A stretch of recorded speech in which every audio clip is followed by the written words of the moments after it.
Hello guys, இன்றைக்கு நான் எதை பற்றி சொல்ல போகிறேன்டா, வன்மங்கக்கும் நண்பர்கள்.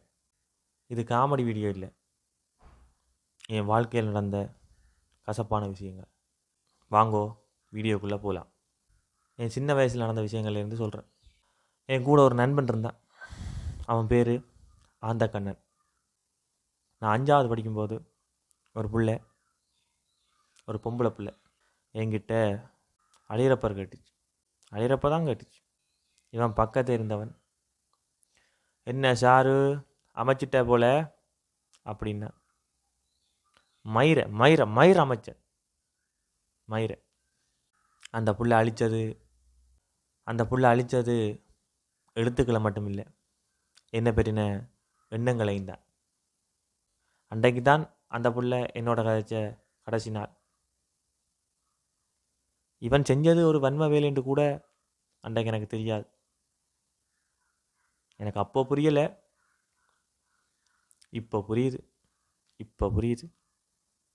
இப்படியே கொஞ்ச நாள் போன பிறகு ஒரு நாள் ஒன்றா குடிச்சிக்கிட்டு இருக்கும்போது, நண்பன் நீ ஒரு காசுக்காரன் என்னடா, நீங்கள் பணக்கார குடும்பம் என்னடா, நாங்களே 5க்கும் 10க்கும் விளையாடிக்கிட்டு இருக்கோம்.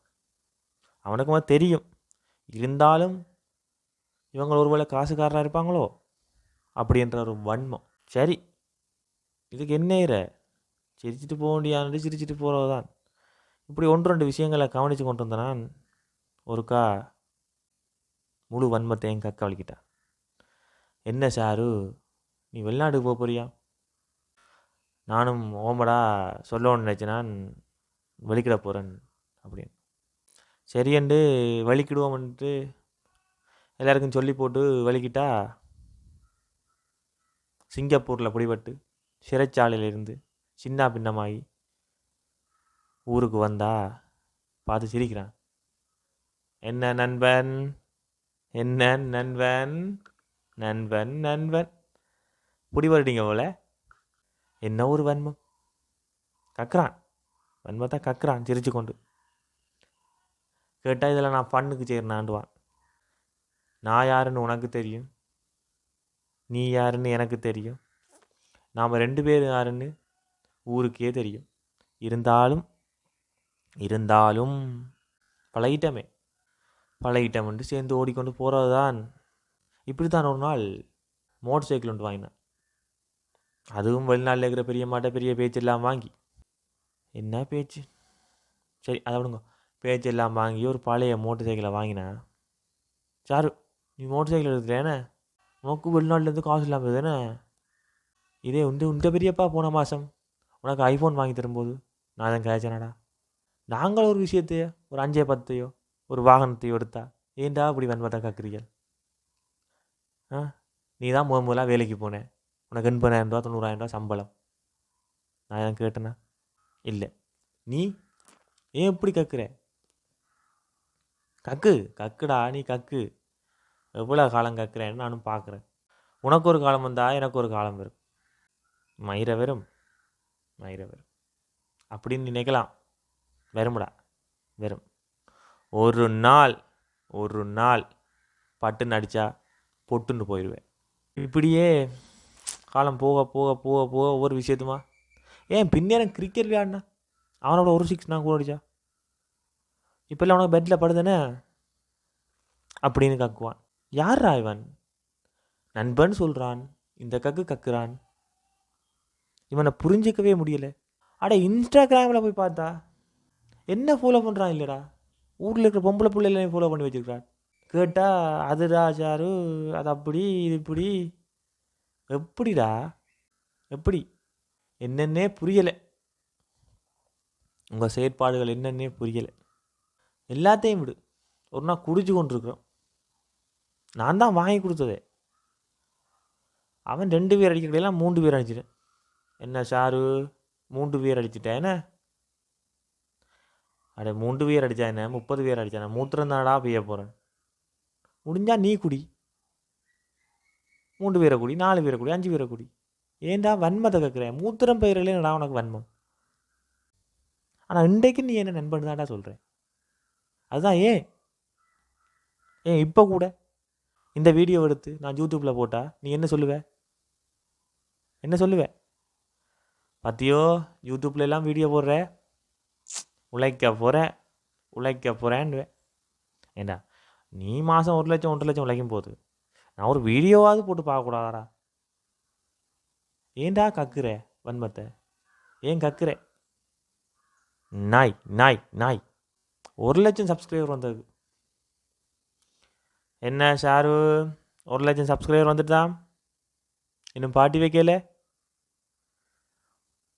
நான் ஏன்டா வைக்கணும்? நான் ஏன் வைக்கணும்?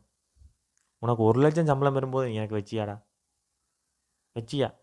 ஏண்டா 2 பேரும் வேலை இல்லாமல் திரியக்க 5 10 போட்டு ஒண்டா குடிச்சு ஒண்டா ஃபன் எடுத்து ஒண்டா கிரிக்கெட் விளையாடி தெரிஞ்ச நாங்கள் காசு வந்தோடனே தனியாக விட்டீங்களேடா.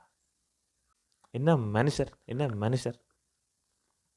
சரி, இதெல்லாம் பரவாயில்லை, இதெல்லாம் பரவாயில்லை. ஆனால் நீ வெளிநாட்டுக்கு போகிறத சொல்லாமல் கொள்ளாமல் போட்டு ஏண்டா சொல்லாமல் கொள்ளாமல் போனின்னு ஃபோன் எடுத்து நான் கேட்டதுக்கு அப்படி இல்லை இப்படி இல்லைன்னு மழுப்பி போட்டு கடைசியாக பிடிபட்டு இங்கே வந்துட்டு அன்றைக்கே நீ வாய் வச்சதால தான்டா நான் போயில்ல அப்படின்னு விட்டியடா ஒரு பீலா. அதை என்னால் தாங்கவே முடியாதா, தாங்கவே முடியாது. வாழ்க்கை உனக்கு ஒரு வாழ்க்கை, எனக்கு ஒரு வாழ்க்கை. அது வன்மம் இல்லாத வாழ்க்கையாக இருக்கும். புரிஞ்சுப்ப தெரிஞ்சுப்பேன்னு நினைக்கிறேன். திருந்த மாட்டல்ல, வருந்த மாட்டல்ல. நீ வருந்த மாட்ட. இந்த வீடியோவை பார்த்துட்டு உனக்கு 4-5 பேர் அனுப்பினா கூட நீ இதை ஒரு ஃபன்னாக எடுத்துட்டு உன்னை நீ திருத்தி கொள்ள நினைக்க மாட்டேன், என்னை வருத்தி கொள்ளத்தான் நினைப்பேன்.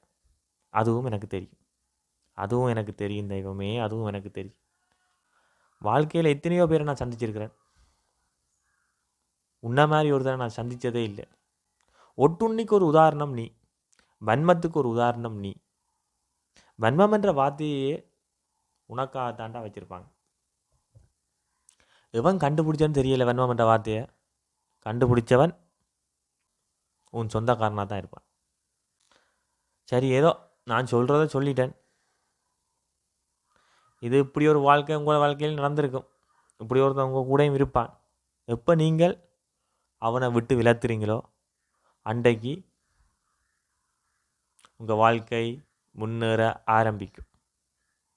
நீங்கள் என்ன செஞ்சாலும் வன்ம புகழ்ச்சி புகழ்றானா, வன்மத்தை கக்குறானா, கூடவே இருந்து என்ன ரியாக்ட் பண்ணுறான்னே தெரியாத அளவுக்கு இருப்பான். அவன்தான் அந்த வன்ம நண்பன். அவனை கூட வச்சிருக்காதீங்க. எப்போ நீங்கள் அவனை விட்டு விலத்துறீங்களோ அன்றைக்கு நீங்கள் ஜெயிப்பீங்க. வாழ்க்கையில் அவனை விட்டு எப்போ நீங்கள் விலத்துறீங்களோ அப்போ ஜெயிப்பீங்க. இல்லை அவன் என்ன செஞ்சாலும் என் நண்பன் அப்படின்னு நடு வீட்டுக்க வச்சிங்கண்டா நாறிடும், நாறிடும். வாழ்க்கை நாறிவிடும். இப்போ நான் சொன்ன ஒரு கதாபாத்திரம் வெறும் கற்பனையான கதாபாத்திரம் மட்டுமே. இருந்தாலும் உங்கள் கூட இப்படி ஒருத்தன் இருப்பான், கட்டாயம் இருப்பான். அவனை கண்டறிஞ்சு முளையிலேயே கிள்ளி எறியுங்கோ. அவன்தான் வன்ம நண்பன். ஏதோ நான் சொல்கிறத சொல்லிட்டேன், பார்த்து செய்யப்படுங்கோ. நன்றி, வணக்கம்.